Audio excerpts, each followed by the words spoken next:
everybody, welcome to Road Rants. I want to talk about grades today. You know, those things you get on your report cards that tell you what a up you are. I want to talk about grades, specifically the grading, I guess you call them systems, I don't know. There are a few different ways people grade things, two predominant ones, and that is with A's, B's, C's, D's, and F's, and that is with, the other is with numbers. But when I first went to school, my report cards had something different on them. I'll get to what that is. Now, let's talk about the letter system of grading. A is the best, well, A plus is the best, and then there's B and C and D, and you know, in most schools C is passing, in some schools freaking D is passing, some schools will pass you for anything. But anyway, F obviously, pretty much no matter where you are, F means fail. How do you know F doesn't mean fantastic though? I'll get to that. But then there's E. Have you ever gotten E's? I used to get E's. Now, all logical accounts, E would be just under D, right? Well, no. E means excellent. I used to get E's in certain classes. I get E's because I did excellently. The thing is, in some of those other classes, I would also get U's, N's, and S's. Now, I don't know if you're familiar with that. E was excellent, S was satisfactory, N was not satisfactory, and U was unsatisfactory. First of all, right off the bat, what the hell do they need those two for? Unsatisfactory and not satisfactory. They're f***ing synonyms. Why do we need them both? It's like flammable and inflammable. This is back when I was in like first, second, or third grade. And looking back, I think not satisfactory was kind of like, you know, it was neither satisfactory nor was it unsatisfactory. It was not either. In that case, why does N just stand for neutral? Doesn't that make more sense? But still, E was excellent. And on most grading systems, E is also excellent. Most excellent. But E comes between D and F. So shouldn't it be just under a D and just above an F? That seems to make more sense to me. They just kind of skip over E, don't they? A is the best and D is the worst without failing. Well, unless you're Asian, right? Yeah, if you're Asian, then A is average, B is bad, C is crap, D is disgraceful, and F is f*** you, get out of my house. So what is E then? Evil? That reminds me of something else. You remember that show DuckTales? It was a Disney show with Scrooge McDuck and Huey, Dewey, and Louie. It was a good show. I used to watch that when it was on TV. And at some point they added another character who was a cave duck, and his name was Bubba. And Bubba wasn't too smart because he was from the Stone Age. There was one episode where Huey, Dewey, and Louie brought home their report cards, and they all got A's and maybe a couple B's. But, you know, good grades. Bubba got all Z's. That's how bad Bubba did in the school. F didn't quite capture how bad Bubba did. He had to go all the way to Z.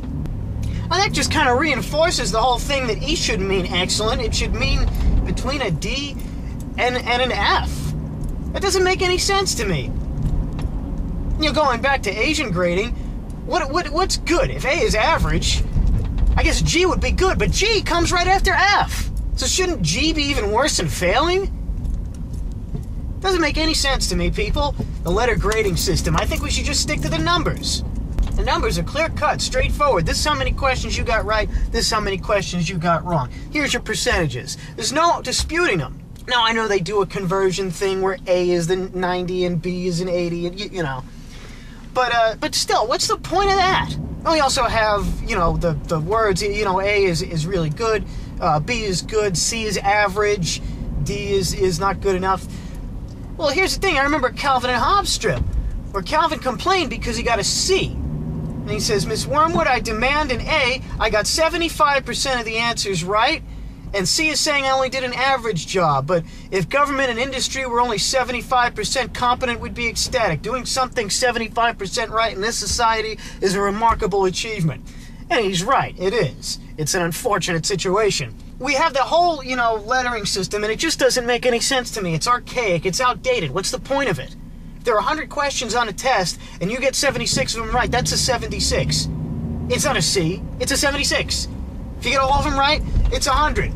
You want to stamp an E on that for excellent, that's fine. And if you want to stamp an F on something that fails, that's fine. Yeah, back when I was a real little kid, we used to get graded not with actual grades, but with stickers. You know, you get a smiley face or a sad face or something like that. There was another Calvin and Hobbes strip where Susie says, I got a smiley face sticker. And Calvin says, well, good for you. What did you get? You got a frowning face, didn't you? He says, no, as a matter of fact, I didn't. And then he thinks in the next panel, I even know they made barfing face stickers. I suppose that's good if you're a little kid and you're in school and, you know, the percentage thing it would be totally alien to you.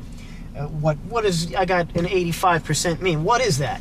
That's not something a kid can calculate. 85 points, on the other hand, that's another thing. I mean, because percentage is just points, you know?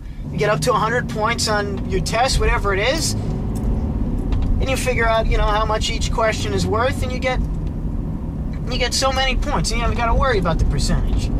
Most tests don't have exactly 100 questions. Points are a little easier to deal with when you're dealing with more than 100 questions, but that's a hell of a test. So people in school, next time your teacher says you got a B, say, that's good for you, asshole. What's my fucking percentage, you fucking dickhead asshole, dumbass sucker, a pathetic excuse for a fucking teacher? Fuck you and your fucking letter. I hope you fucking rot in hell until you fucking give me a grade that's a fucking number that fucking represents how many fucking questions I got right on the fucking test. I'm fucking sick and tired of this. You and your fucking bullshit. I spent days working on that fucking essay, and you don't even give me a fucking real grade. You give me a fucking letter, I'm gonna